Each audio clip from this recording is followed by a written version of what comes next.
when x belongs to,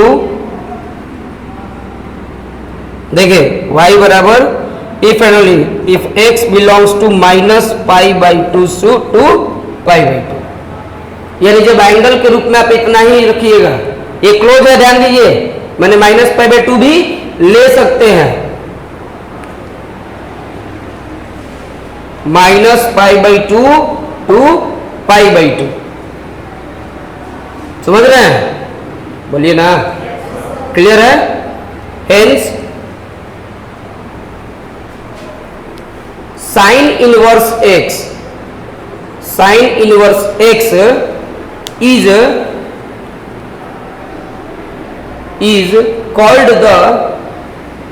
is called the inverse of sin x, is called the inverse of sin x। हो गया, हो गया। अब देखिए इसमें लिख दीजिएगा इसका डोमेन और रेंज। देखिए डोमेन रेंज क्या है भाई, इसका ध्यान दीजिएगा, क्या हो गया भाई, y बराबर साइन इनवर्स x, ध्यान दीजिएगा यहां पे ये वाला वैल्यू को आप क्या बोलते हैं, नहीं इसका वैल्यू जो भी आएगा ना, देखिए पहले से ये क्या था कि x बराबर साइन y कह सकते हैं, अब ये एंगल था तो एंगल कहां से कहां तक ले सकते थे, माइनस पाई बाई टू से पाई बाई टू तक, जो जब भी लेते फिर इसका जो साइन का जो वैल्यू होता है वो कहां से कहां तक होता है, माइनस वन से वन तक, तो इनवर्स का मतलब उल्टा हो जाएगा। साइन एक्स का बताइए, पहले से आपको मालूम है कि इसका मिनिमम कितना होता है, मिनिमम माइनस वन और मैक्सिमम, तो साइन एक्स का रेंज क्या होता था, तो अब ये डोमेन बन जाएगा इन्वर्टिबल के लिए, अब ये क्या बन जाएगा डोमेन, और जो रेंज होता था, रेंज तो कुछ भी हो सकता था, सॉरी डोमेन एंगल के तौर पे, तो एंगल वाला अब रेंज बन जाएगा। तो लिखिए आगे, domain of sine inverse x, domain of sine inverse x,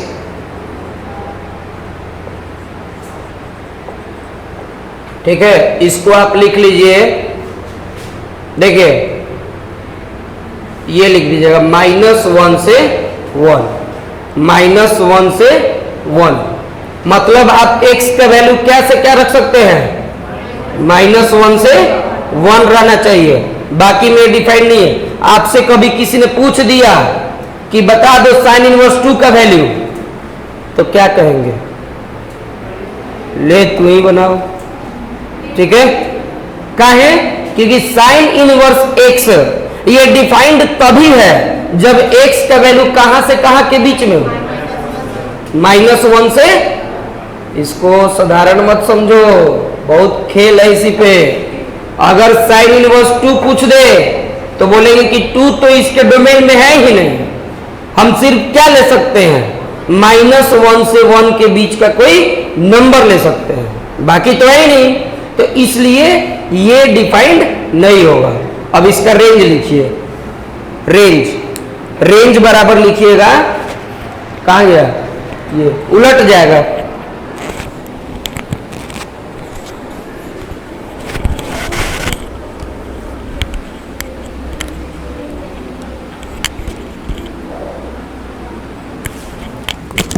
just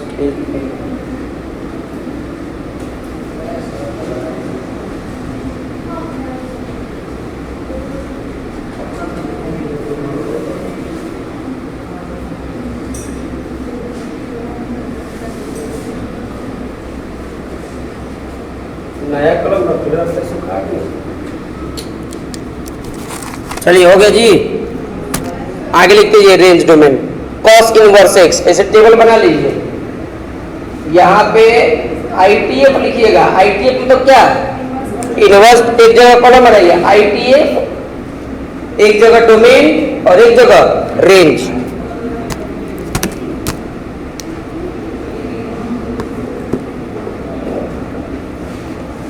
हो गया। ITF लिख करके एक जगह डोमेन और एक जगह रेंज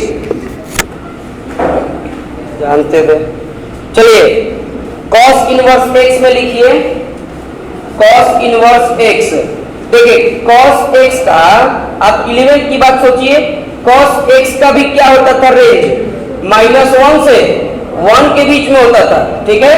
तो इसका आप इसमें उल्टा कर देंगे, जो रेंज था cos का अब इसमें क्या आ जाएगा डोमेन। तो लिखिए cos इनवर्स x का जो डोमेन होगा वो -1 से 1 तक होगा, -1 से 1 तक हो गया। और इसका रेंज लिखिए, सब समझा आए। 11th में ट्री वो पढ़े थे और सर ऐसे लिखिए 3/1 एक तरफ IT बनाइए, IT है डोमेन और फिर रेंज। कौन वाला एकदम लिखिए, कोई दिक्कत नहीं है।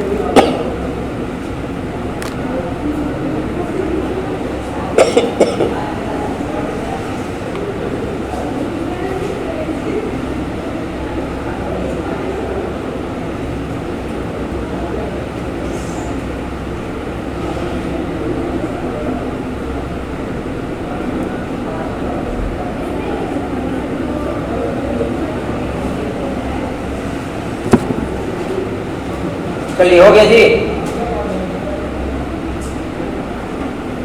चिक चिक मत करिए लोग। संडे के दिन 2 घंटा पढ़ने में कौन चिक चिक है भाई, अरे बाल है।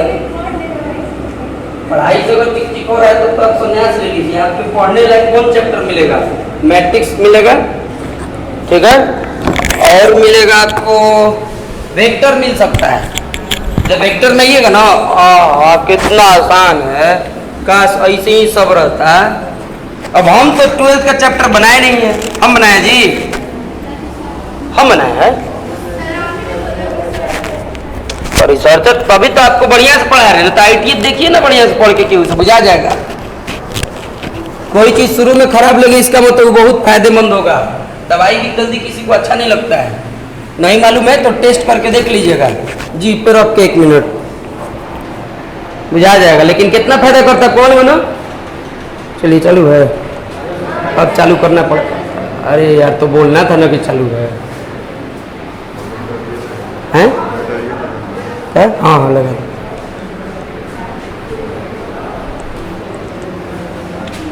चलिए cos इनवर्स का लिख लिए। देखिए ज्यादा कुछ नहीं करना है, उल्टा बस सोचना है आपको। अगर आपको 11th में ये मालूम था कि cos थीटा, देखिए cos थीटा कितना होता था बताइए तो, b/h होता था ना, तो इसमें b जो है वो h से हमेशा छोटा ही रह सकता है। तो जब हमेशा छोटा रहेगा तो आपको इतना नॉलेज होगा ना कि अगर डिनोमिनेटर अगर बड़ा रहता है हमेशा, तो फ्रैक्शन का जो वैल्यू है वो 1 से हमेशा क्या रहेगा, छोटा रहेगा, छोटा रहेगा। इसीलिए उसका रेंज मैक्सिमम कहां तक जाता था, क्योंकि एक रेयर केस में यानी जब 0 डिग्री एंगल लेकर चलते थे तो उस समय b और h सेम हो जाता था, यानी cos 0 कितना होता था बोलिए ना वो, अरे भाई पढ़े हैं 11th में, 10th में पढ़े थे, cos 0 कितना आता है 1, तो मैक्सिमम 1 जाता था, क्योंकि b जो है वो कभी भी h से बड़ा नहीं हो सकता है। एक रेयर केस में बराबर हो सकता था लेकिन उससे बड़ा नहीं हो सकता, इसीलिए cos का जो वैल्यू है 1 से कभी भी अधिक नहीं हो सकता है।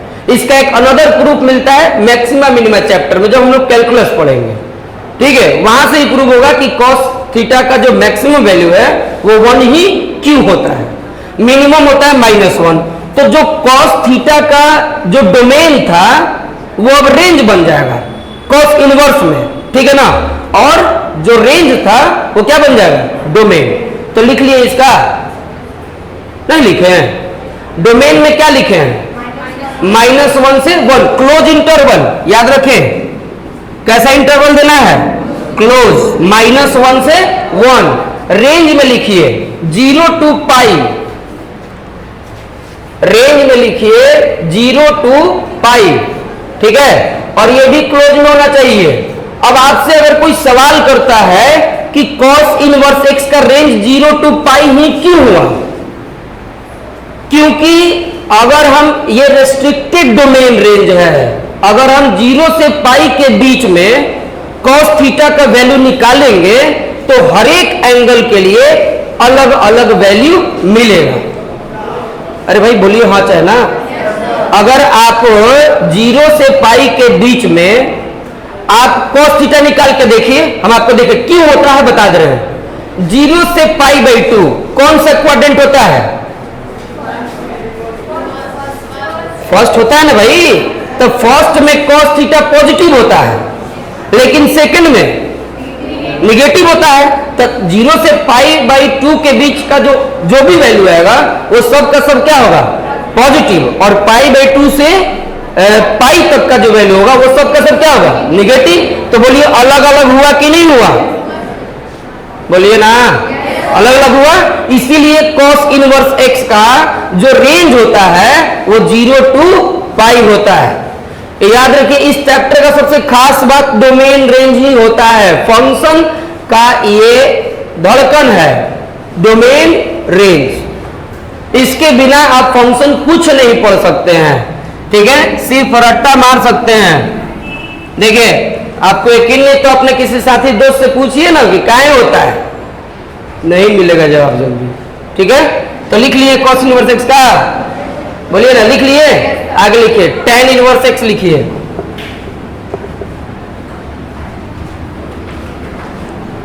देखिए तो यहां आपको ध्यान देना है tan इनवर्स x में, ठीक है? सब देखो tan से कनेक्टेड है। tan थीटा का वैल्यू बोलिए मैक्सिमम और मिनिमम के बता सकता है? हाँ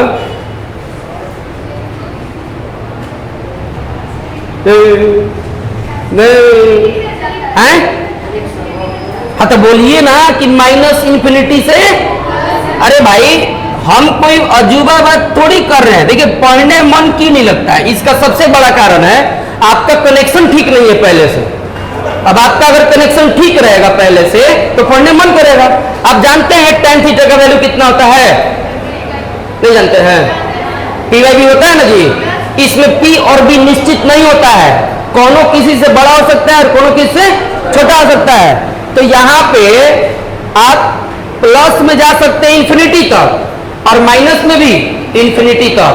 तो tan थीटा का जो डोमेन होता था वो क्या होता था? बोलिए ना, रियल नंबर। क्या होता था? अरे भाई बोलिए, सॉरी रेंज जो होता था वो रियल नंबर होता था। तब इसमें लिखिए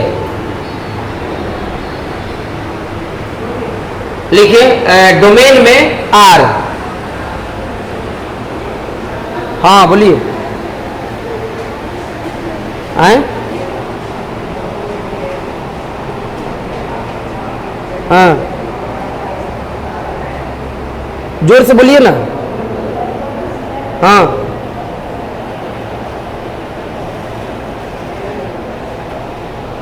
अच्छा, नहीं तो जाने से पहले हम आ जाते हैं। अच्छा ठीक है ठीक है ठीक है ठीक है ठीक है 10 बजे तक ना, 10:30 तक ना, ठीक है 20 मिनट पहले बताइएगा, ठीक है।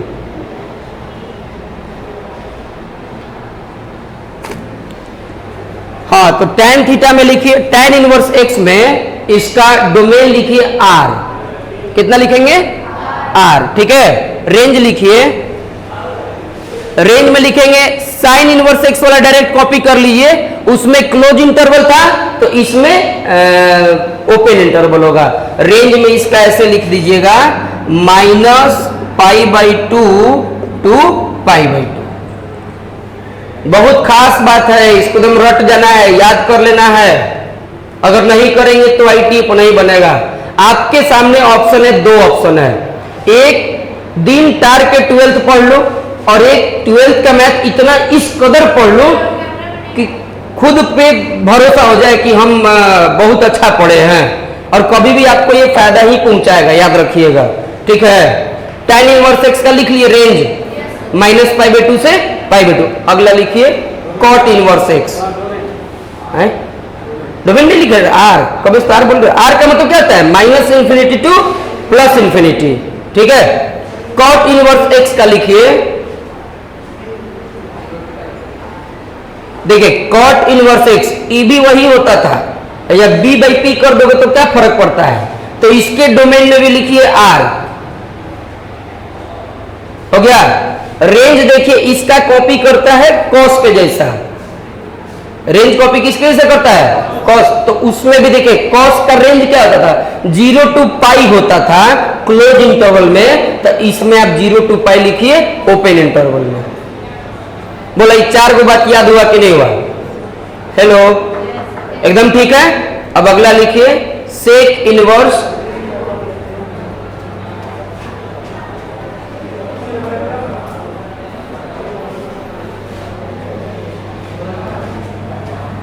ध्यान से समझिएगा, तुरंत एकदम क्लियर हो जाएगा। पूरे 4 के आधार पे जैसे अभी तक आपने क्या देखा, अभी तक देखा आपने ये देखिए ये ITF हो गया आपका, ठीक है ना, ये डोमेन हो गया और ये जो है रेंज।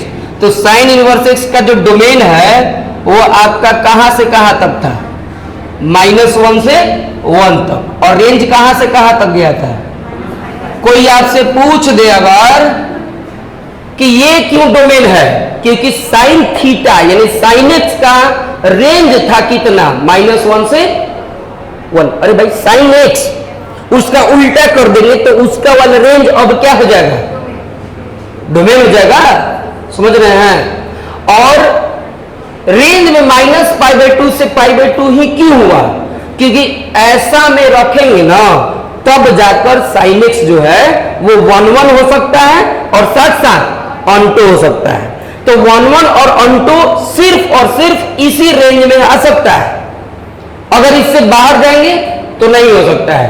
इसीलिए साइन इनवर्स एक्स का जो है आपका रेंज जो है -π/2 से π/2। कारण समझ में आया कि नहीं आया, कारण जानना बहुत जरूरी है, क्लियर है। दिक्कत हो तो बोलिएगा और एक्सप्लेन कर देंगे।